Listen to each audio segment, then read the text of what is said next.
Surat Al-Baqarah ayat 67. Assalamualaikum warahmatullahi wabarakatuh.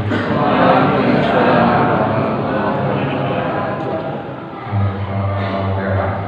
A'udzu billahi minasy syaithanir rajim. Bismillahirrahmanirrahim. Alhamdulillahirabbil alamin. Ar-Rahmanir Rahim. Maliki yaumiddin. Iyyaka na'budu wa iyyaka nasta'in. Ihdinas siratal mustaqim. Siratal ladzina an'amta 'alaihim ghairil maghdubi 'alaihim waladdallin. Amin. Bismillahirrahmanirrahim.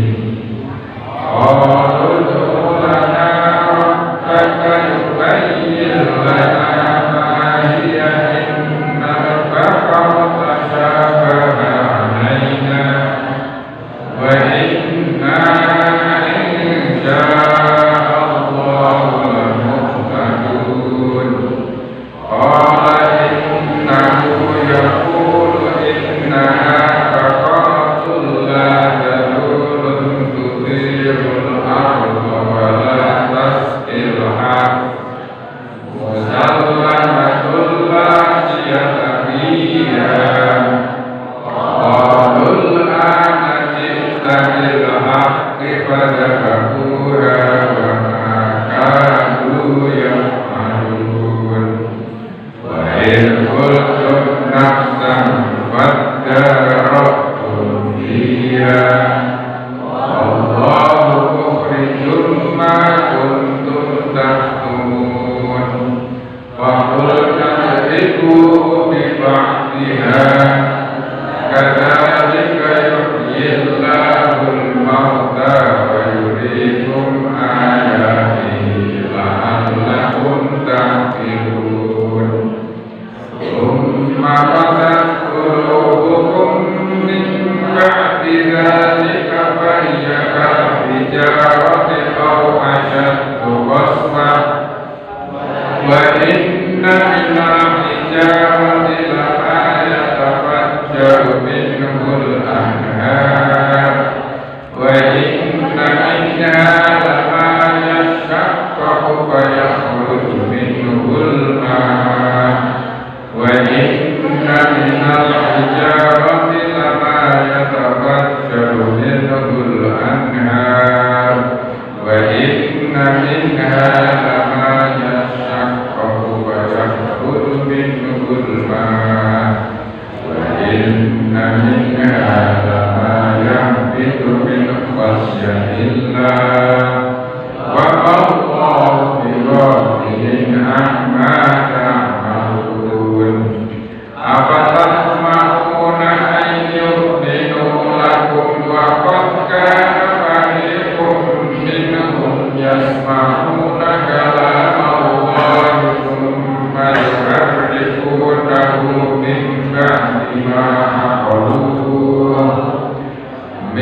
ba'di ma aqaluhu wa hum ya'lamun. Wa idza laqul ladzina amanu qalu amanna wa idza khala ba'duhum ila ba'din qalu atuhaddithunahum bima fataha Allahu 'alaikum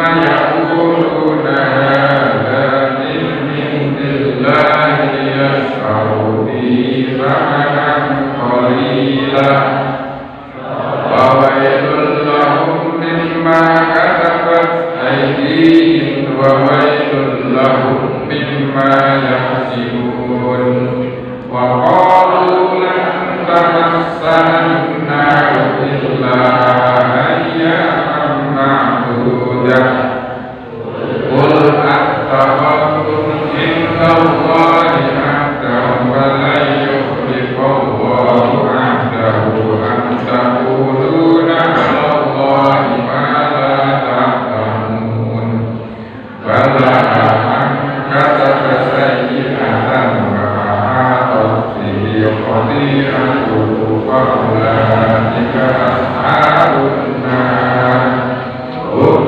فيها خالدون والذين آمنوا وعملوا الصالحات أولئك أصحاب الجنة هم فيها خالدون وإذ أخذنا ميثاق بني إسرائيل لا تعبدون إلا الله وبالوالدين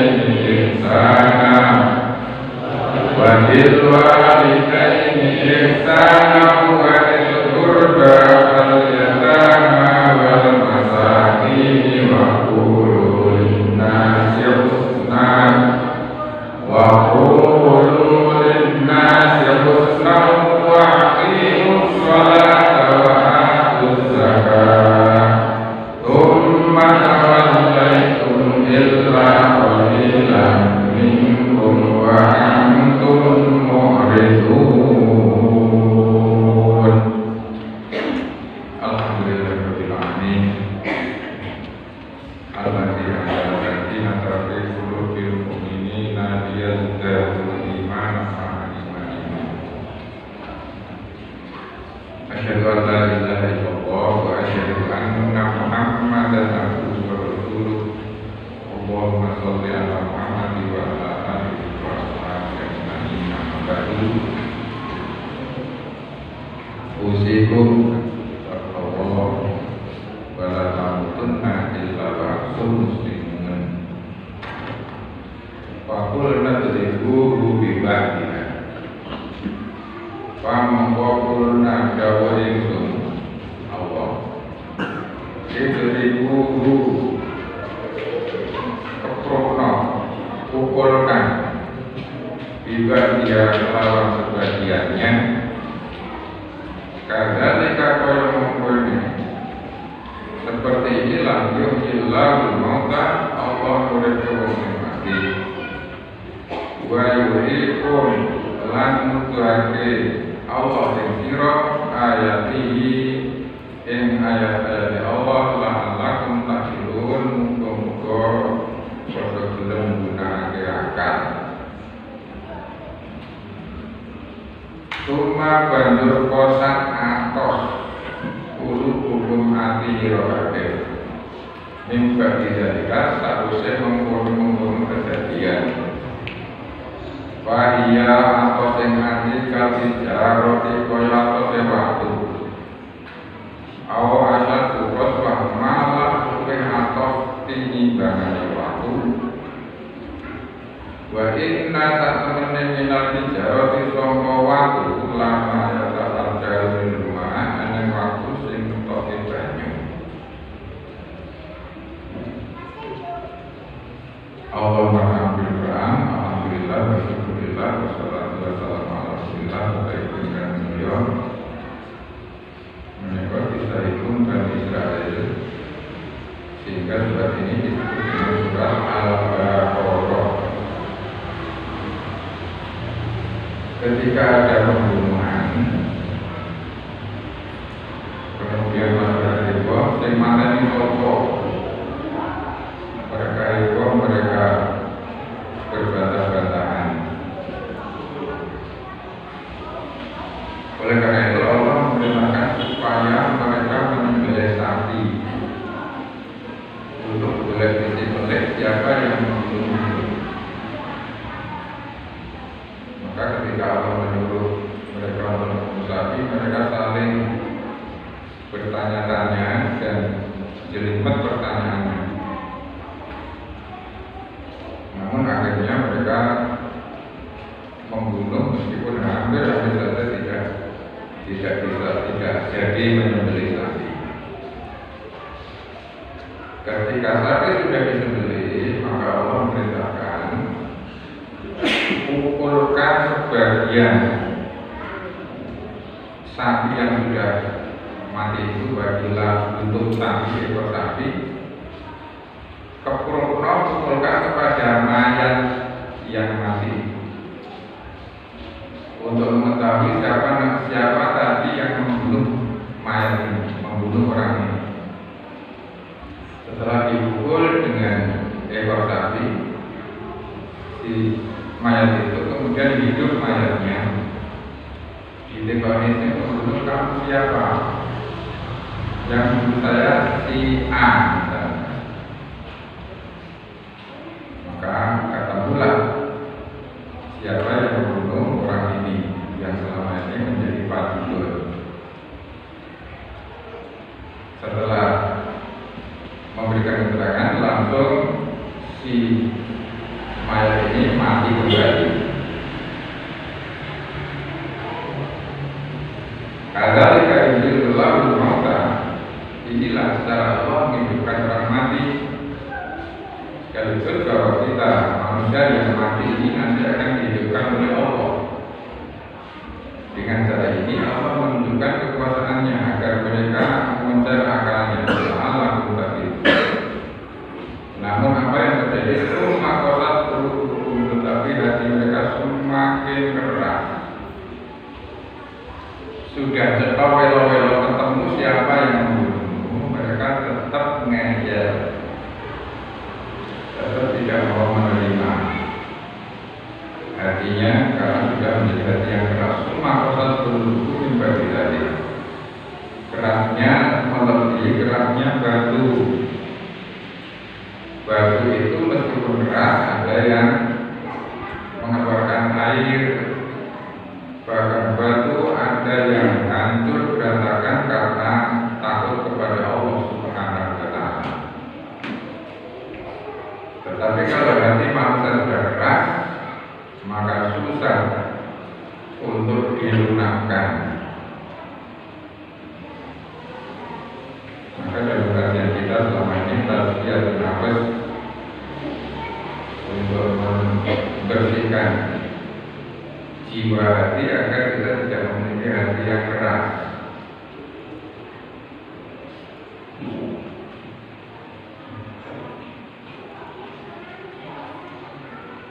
Walau anak Quran suyirat bil jibal aw qutiat bil ardu aw kulima bil mauta balillahi amru jami'an. Walau lamun anak Quran suyirat bil jibal diturunkan kanggo gunung aw qutiat bil ardu atau diturunkan kepada bumi. Kalau Quran itu diturunkan kepada gunung, gunungnya akan hancur. Kalau diturunkan kepada bumi, buminya akan terpecah belah. Au kulima bil mauta, atau Quran itu diturunkan kepada orang mati, maka orang mati akan hidup kembali. Padahal amru jami'an, tetapi semua urusan adalah milik Allah. Dasarnya Quran untuk melembutkan hati, untuk melunakkan hati. Kalau Quran itu diturunkan untuk gunung, kalau syariat Quran itu diturunkan untuk gunung agar gunung melakoni syariat Islam, maka gunungnya akan pecah berantakan. Kalau syariat Islam itu diturunkan kepada bumi, ini melakoni syariat Islam ya misalnya, maka buminya juga akan terbelah. Kalau diturunkan orang mati syariat Islam itu, syariat Islam diturunkan oleh orang yang masih hidup. Nah Harus mati di surat berlaku syariat Islam. Seandainya itu diturunkan kepada orang mati, orang mati akan hidup kembali. Artinya ketika hati manusia sudah keras membatu, meskipun dikasih syariat Islam, maka tetap saja tidak bisa lembut, tidak bisa lunak. Padahal gunung saja menjadi hancur, bumi menjadi terbelah, wong mati iso urip, wong urip dine secara berhak malah tetap bekerja. Bapak Ibu yang hormati, bumi ini ciptaan Allah, langit ciptaan Allah, makhluk yang ada di langit dan di bumi dan di antara semuanya ciptaan Allah. Diurus oleh Allah, dicukupi kebutuhannya oleh Allah, diatur oleh Allah, dijaga oleh Allah, dicepahi makanan setiap hari. Ayam goreng itu setiap hari pinten ton? Berapa ton? Ayam goreng, ayam panggang, kare ayam, soto ayam, ayamnya berapa ekor? Setiap hari ayam disembelih untuk menjamu tubuh manusia. Ini Allah menjamu kita, disukur dengan ayam-ayam itu. Ribuan bahkan mungkin ratusan ribu, mungkin bukan jutaan, satu bilang dibelah orang teh ini. Kambing dibelah orang teh, tidak guna. Beras dilipat menyukup usaha jalan alam dunia itu berapa ribu ton ini setiap hari. Kok orang teh berhasil? Artinya Allah mencukupi semua makhluknya, dijamin oleh Allah. Buminya ciptaan Allah, langitnya ciptaan Allah. Ketika Allah menciptakan langit dan bumi, manusia urun apa? Urun apa Bapak Ibu? Nek tonggone awake dhewe nyambar, mungkin ana sing rewan melu-meluke gendeng misalnya. Ana sing melu ngaduk pasir ngunjungi botol. Ketika Allah nyosok langit bumi, menungso urun apa? Nyewangi nggih apa? Melu benake gunung. Kalau tadi gerak-gerak bersegi Allah ya? Enggak. Artinya ini mutlak ciptaan Allah, semuanya milik Allah. Ketika bumi langit sudah jadi seperti ini, kok manusia mengkudeta Allah, ngangkangi jagat. Padahal Allah lahul khalqu wal amru. Ketahuilah hak untuk menciptakan, yang menciptakan itu Allah. Al-amru mestinya yang memerintah, yang mengatur, yang membuat aturan untuk dunia ini juga Allah. Tetapi tiba-tiba ngalam dunia wis wujud, apa-apa tempat menungsone gemaga terus gawe aturan, gawe undang-undang mengatur ngalam dunia, paham ya? Orang itu kurang apa? Padanya itu cuma dunia rumah. Pas dia orang ramai itu ngomong berapa, jadi kok diingin jadi mampu ngatur rumah itu. Manusia tidak ikut apa-apa, nek barang ngalam dunia jadi kok menang ini negara saya.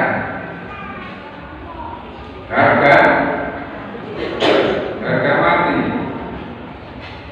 Gawe aturan dhewe nggo ngatur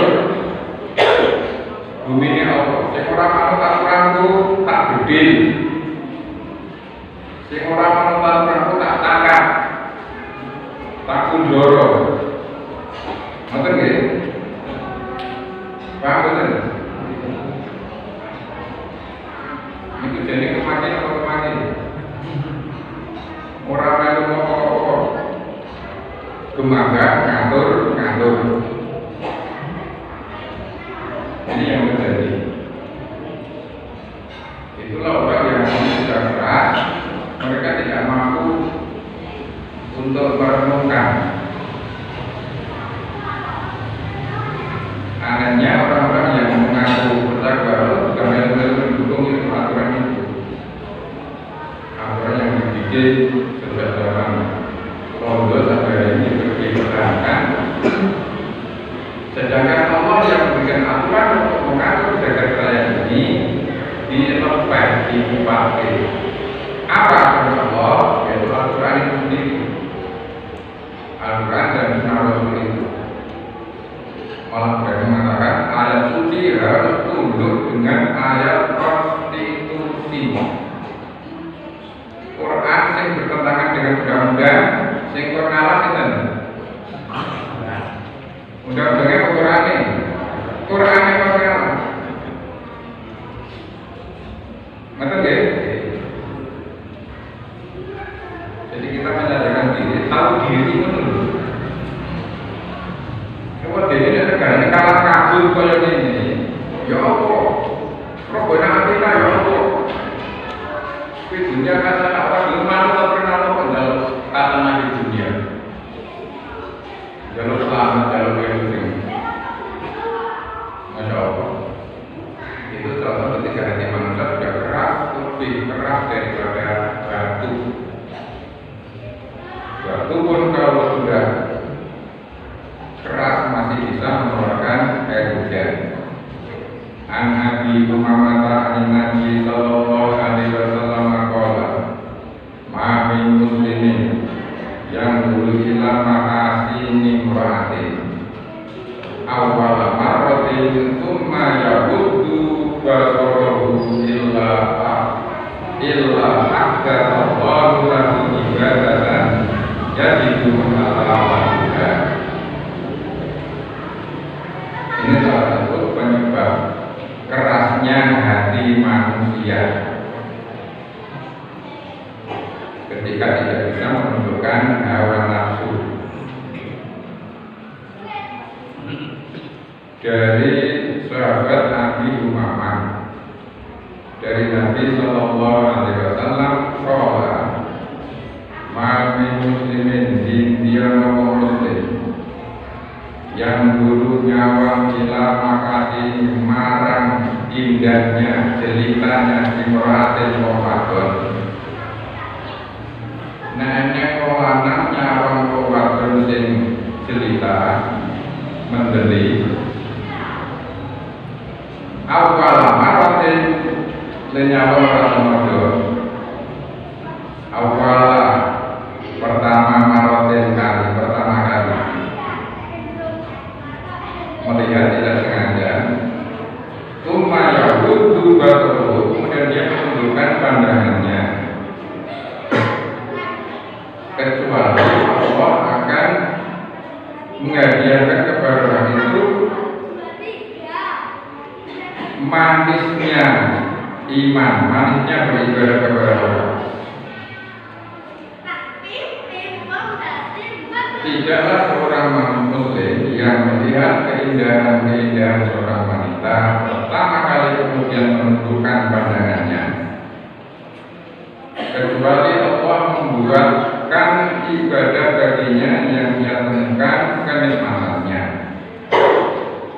Ibadah kita menjadi nikmat, pada Quran menjadi lezat, sedekah menjadi indah, menyejukkan hati. Ibadah kita itu ketika dia mampu menahan pandangannya dari lawan jenis, pria kepada wanita, wanita kepada pria. Ini salah satu penyebab kerasnya hati manusia. Nek nyawang lawan jenis diteruskan atau diteruskan atau diteruskan dinikmati, dinikmati mulai dibayang-bayang. Ini yang membuat hati manusia keras, lebih keras dari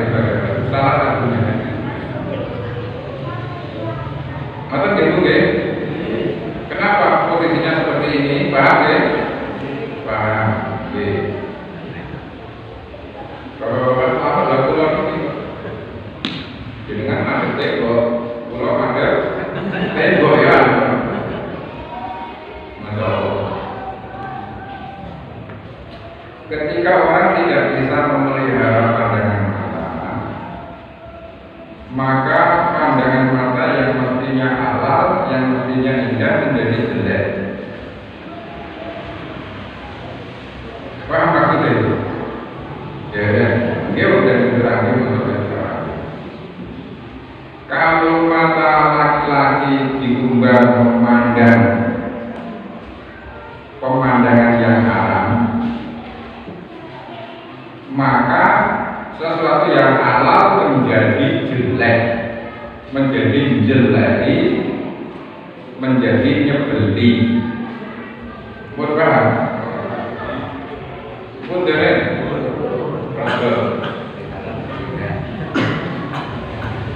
Kenapa dulu jadi orang yang paling cantik saat alam dunia, saya ini jadi yang paling saya paham ya? Saya paham. Dulu yang kalau tidak tercantik saat alam dunia, tapi sekarang apa penyebabnya? Apa malah orangnya jadi itu saja.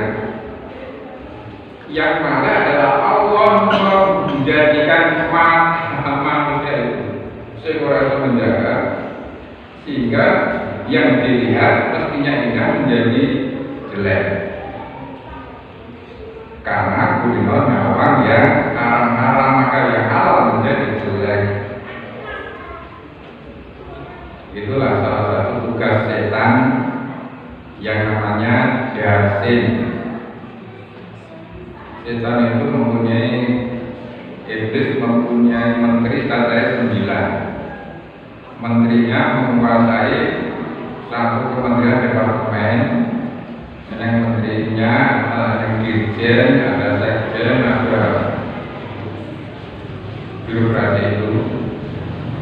Salah satu menterinya namanya Menteri Jasin.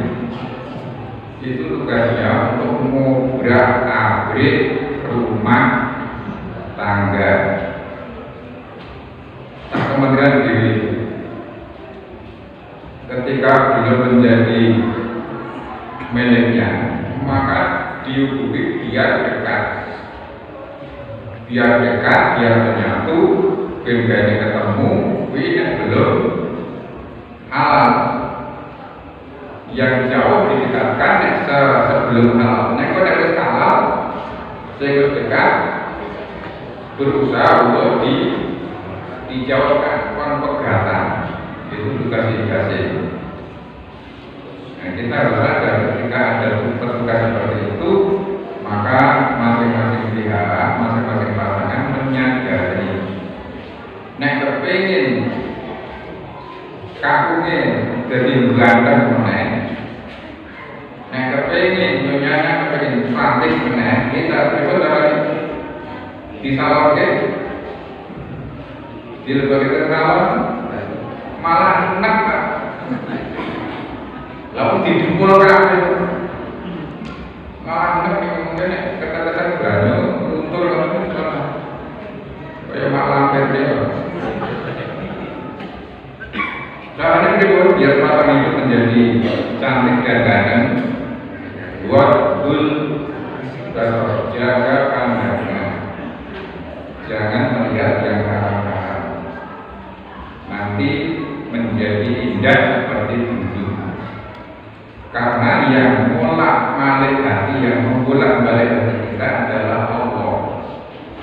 Yang menguasai hati kita adalah Allah. Kita yang punya hati tidak bisa menundukkan, tidak bisa mengendalikan hati kita sendiri, apalagi mengendalikan hati orang lain. Masya Allah. Ini salah satu cara agar hati ini tidak semakin keras, semakin membatu. Kalau hati sudah keras, maka tidak akan bisa dijalankan apa-apa. Insyaallah usul Islami bahwa ala murid Rabbi wa wailul lil qasiyati qulubuhum min dzikrillah la fi dhalalin mubin.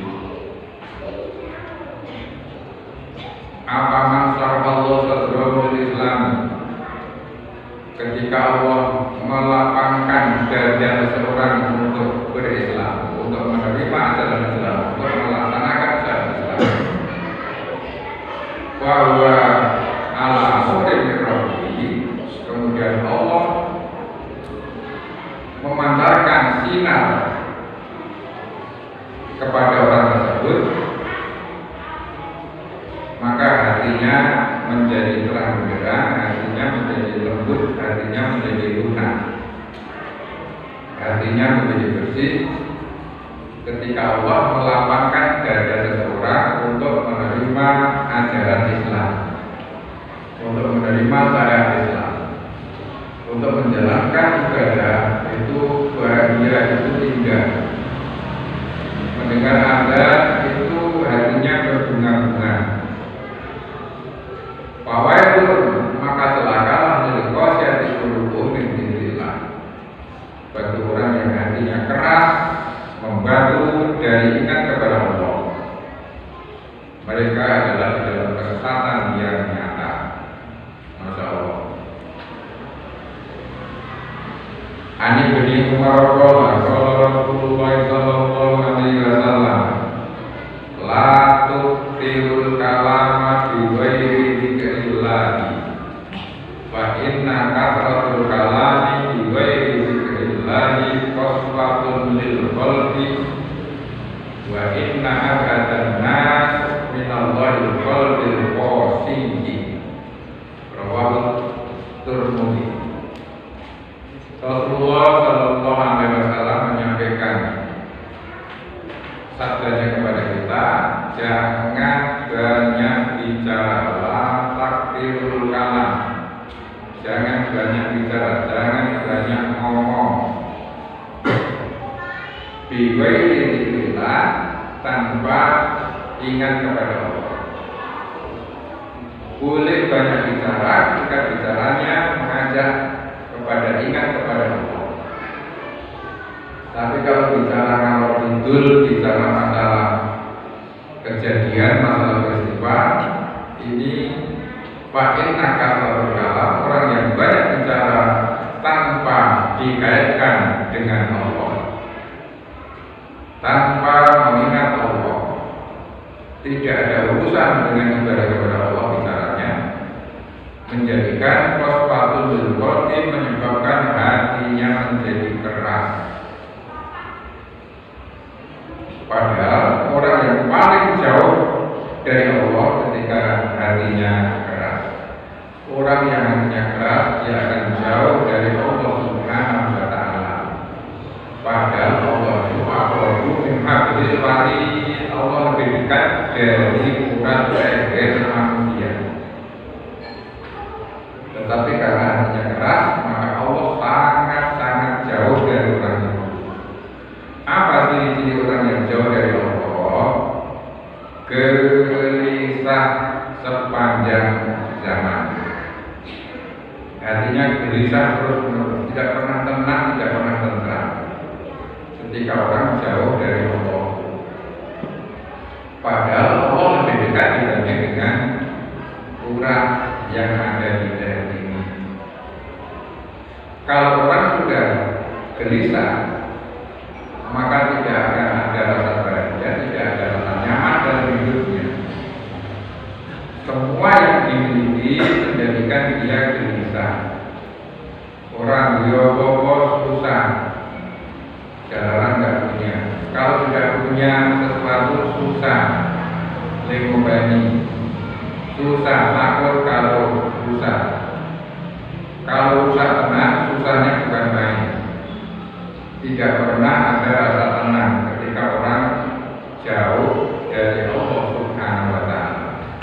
Kenapa? Karena bahwa ma'akum aina ma'akuntum, surat Al-Hadid surat nomor 59. Allah itu selalu menyertai kalian dimanapun kalian berada. Allah tidak pernah meninggalkan makhluknya. Tetapi kenapa rasa jauh? Karena terhalang oleh tembok yang bernama qaswatul qulub, hati yang keras itu.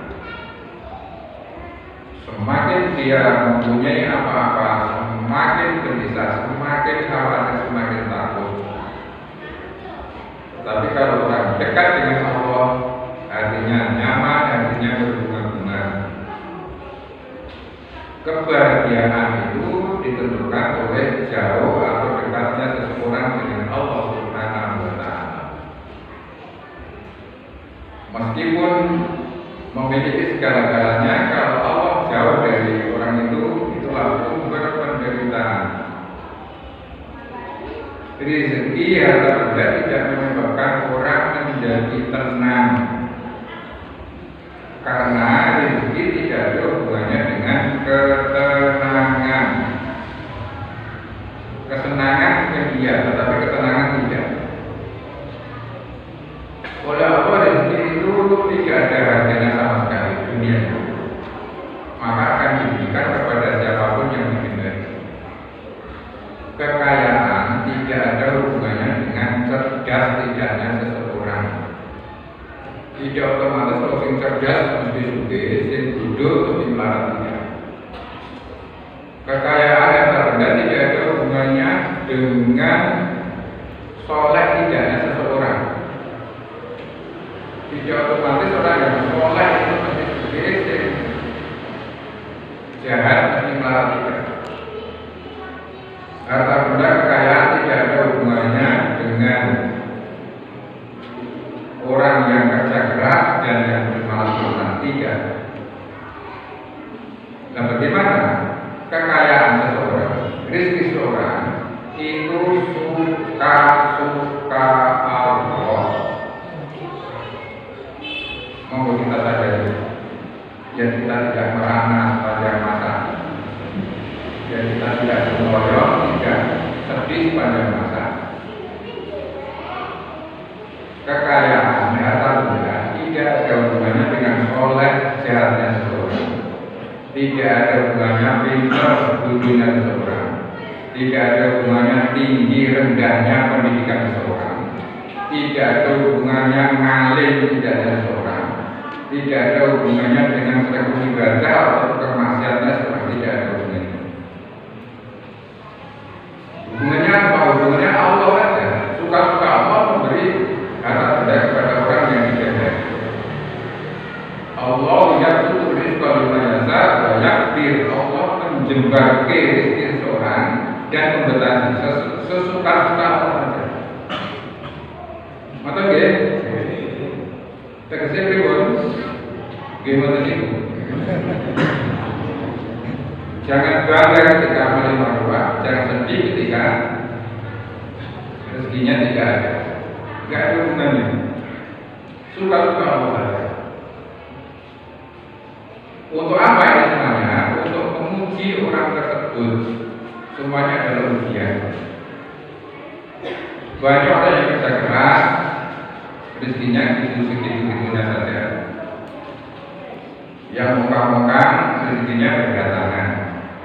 Tidak otomatis yang profesor yang gelarnya tinggi mesti juga tiga.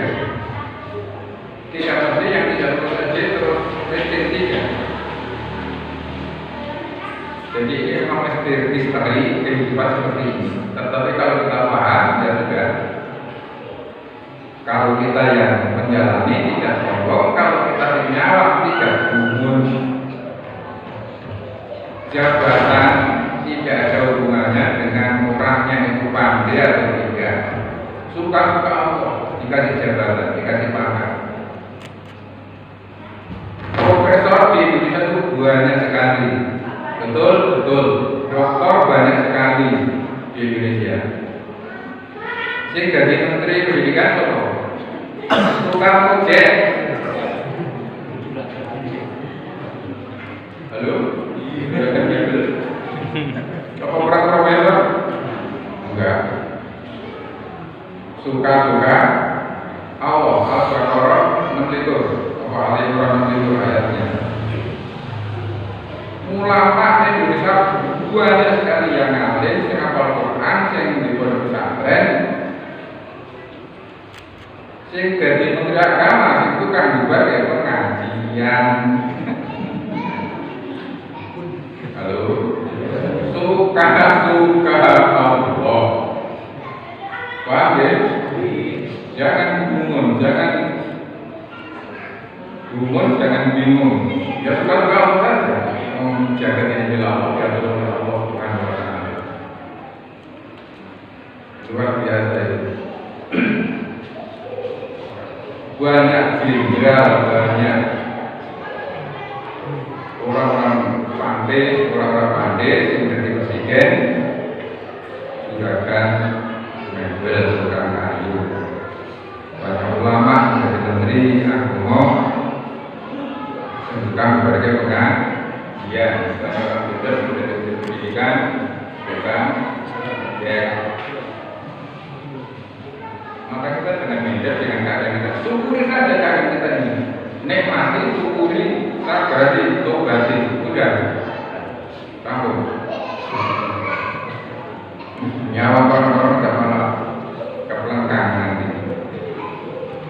Dinikmati keadaan kita seperti ini. Inilah yang terbaik pemberian Allah karunia Allah kepada kita ini. Masya Allah. Jumudul ain min qasfatil qalbi wa qasfatul qulubi min kasratil dhunub wa kasratul dhunub min tulil amal wa tulul amal min hubbid dunya wa hubbud dunya ra'su kulli khati'atin. Jumud beku ad-dumu ilo al-aini meripat. Jumudnya air matanya habis entek. Kenapa air matanya habis? Ini korbatin kolbi karena hatinya keras. Air mata habis itu orang yang sudah tidak bisa tersentuh. Orang yang menangis soalnya wis entek penderitaannya, air mata sudah kering. Keringnya air mata tidak bisa tersentuh, tidak bisa terenyuh. Wis orang berasa sakit, ada orang menderita dia tidak sedih, tidak susah. Nyawa kecelakaan malah itu hiburan, nyawa bencana alam malah surat-surat bergembira. Kenapa itu? Penyebabnya adalah min qasfatil qalbi, karena hatinya bergerak. Air matanya bergerak, tidak punya perasaan, tidak punya perhatian, tidak punya empati. Karena hatinya sudah keras, qasfatul qalbi sama dengan qalbun mayitun, sama dengan hati yang sakit. Dan kerasnya hati penyebabnya min kasratil dhunubi, karena sugih. Karena dia seorang kaya raya. Kaya apa? Sugih dosa. Kerasnya hati penyebabnya adalah karena banyaknya dosa. Wa kasratul dhunubi, banyaknya dosa penyebabnya adalah tulul amal, panjangnya angan-angan. Panjangnya angan-angan, panjangnya keinginan. Pulau waktu malih, keinginan dan keperluan yang panjang, keinginan pengen apa pengen yang sudah dimiliki tidak dinikmati, tidak dirasakan, sing dipikir yang ada di tangan orang lain. Ini seni untuk menyiksa diri, kepengen tersiksa diri kita pada umur. Kepengennya itu yang dimiliki oleh orang lain, yang sudah kita miliki tidak dirasakan, tidak dinikmati. Pasangan hidup kita misalnya, yang terpikirkan, sing sok diangen-angen pasangan hidup orang lain, betul? Betul apa betul? Pasangan hidup kita mau pripun sing dhisik mau sing paling apa? Nggih. Padahal sing dibayangkan dari orang lain semua ada di dalam pasangan hidup kita. Kalau mereka punya mata, pasangan hidup kita punya mata enggak?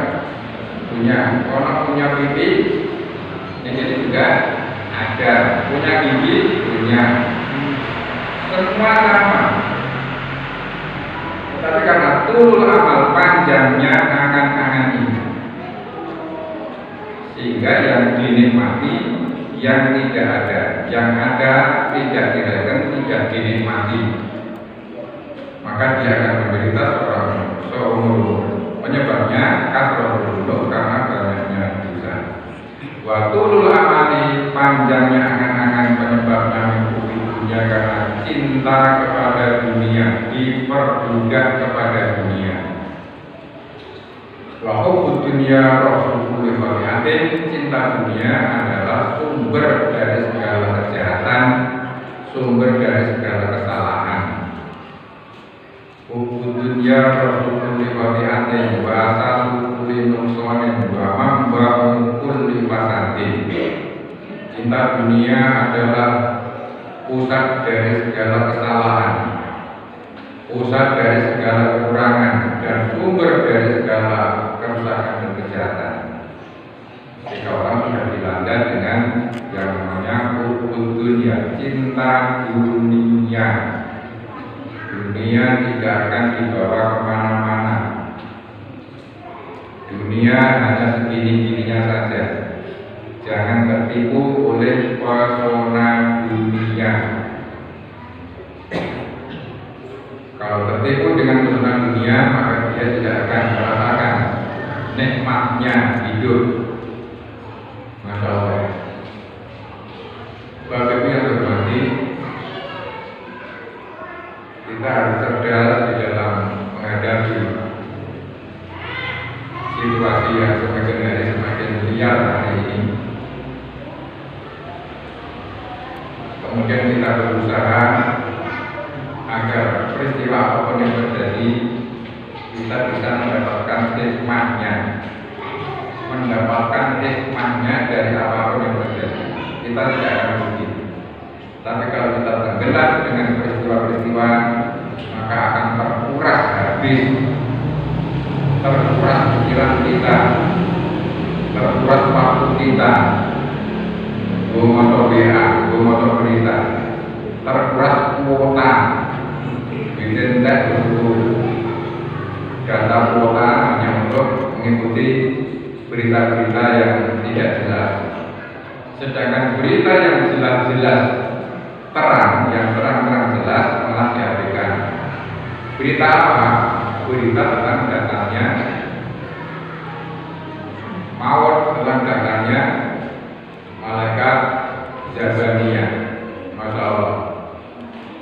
Idza dakhala nurul qalbi insaraha wa fasaha wa alamatu dzalika al-inabatu ila daril khulud wa tajabi an daril khulud wa ta'ahabu lil mauti qabla nuzulil mauti.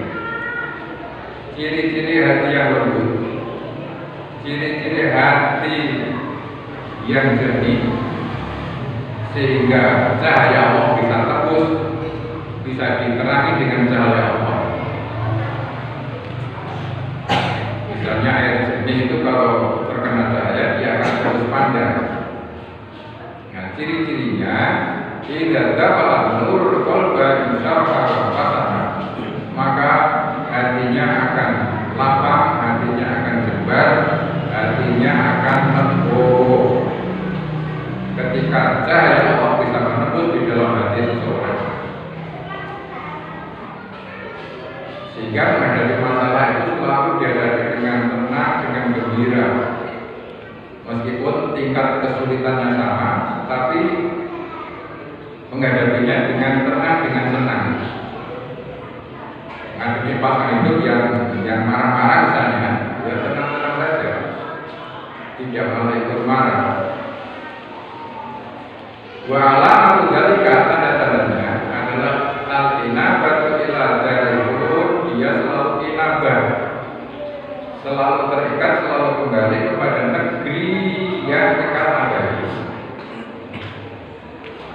Bapak Ibu, montang-mantingnya manusia di dunia ini, jungkir jebaliknya manusia di dunia ini, tunggang langgangnya manusia di dunia ini, entek aneh, mati. Habisnya nanti mati.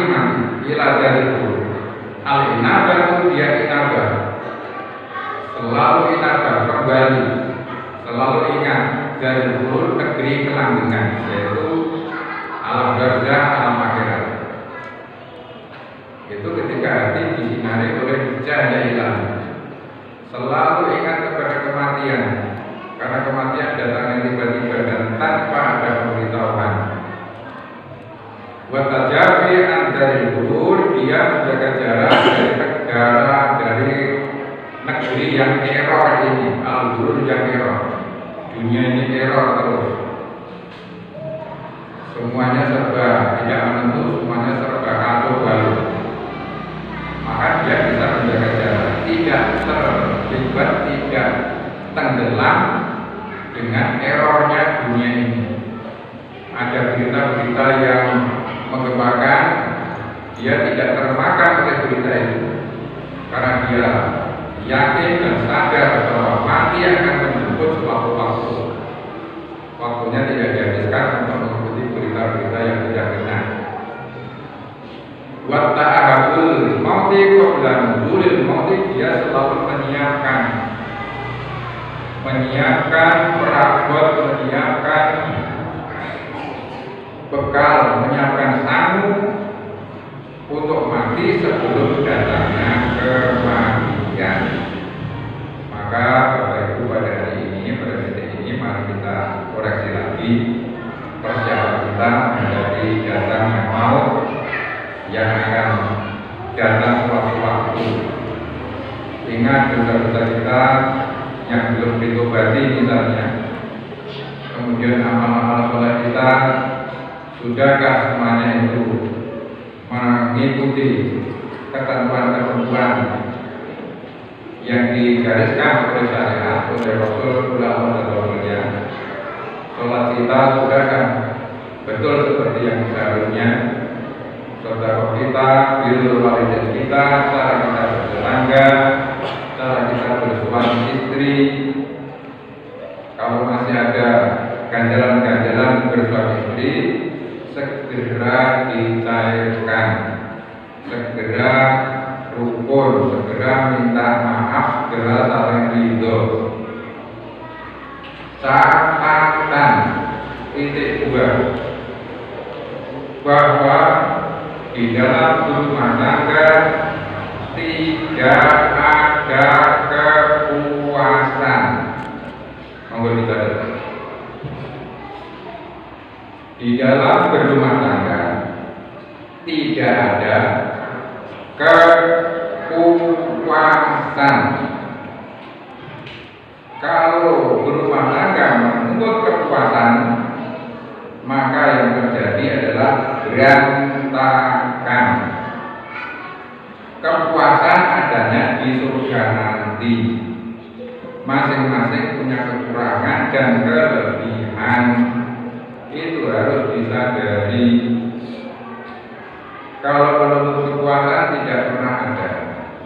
Yang ada adalah keberkahan. Berkah datangnya dari Allah. Maka harus saling melenggono plus minusnya pasangan hidup kita. Kalau menuntut harus standar, harus oke, tidak bisa. Kalau itu menjadi tuntutan, pasti nanti akan menjadi bencana, menjadi malapetaka di dalam rumah tangga kita masing-masing. Itu bisa kita dapatkan ketika Allah memberi cahaya di dalam hati kita, sehingga kita menyadari kekurangan dan kelebihan pasangan hidup kita masing-masing. Pasti mempunyai kelemahan, tetapi juga mempunyai kelebihan. Nah, kelebihan dan kelemahan itulah ujian di dalam orang berumah tangga. Maka kalau saling mengganani, saling ridho, saling memaafkan, saling pengertian, itulah nanti kebahagiaan rumah tangga akan didapatkan.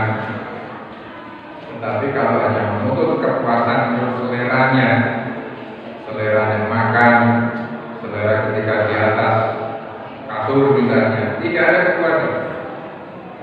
Nah, di sana iblis main agar saling menuntut, agar saling menghujat, saling membandingkan dengan yang lain, padahal yang dibandingkan tidak sama saja. Karena itulah ujian di dalam kita menghadapi kehidupan ini. Bapak Ibu yang terhormati, waktunya sudah sampai, mudah-mudahan bermanfaatnya. Mohon maaf apabila ada kekurangannya. Memang berarti kita menyampaikan yang terbaik, tapi apa daya hanya seperti ini yang bisa disampaikan. Tapi kalau Allah memberikan barokahnya di dalam belajar ini, insya Allah kita akan mendapatkan ilmu yang bisa kita amalkan. Terima kasih, mohon maaf bila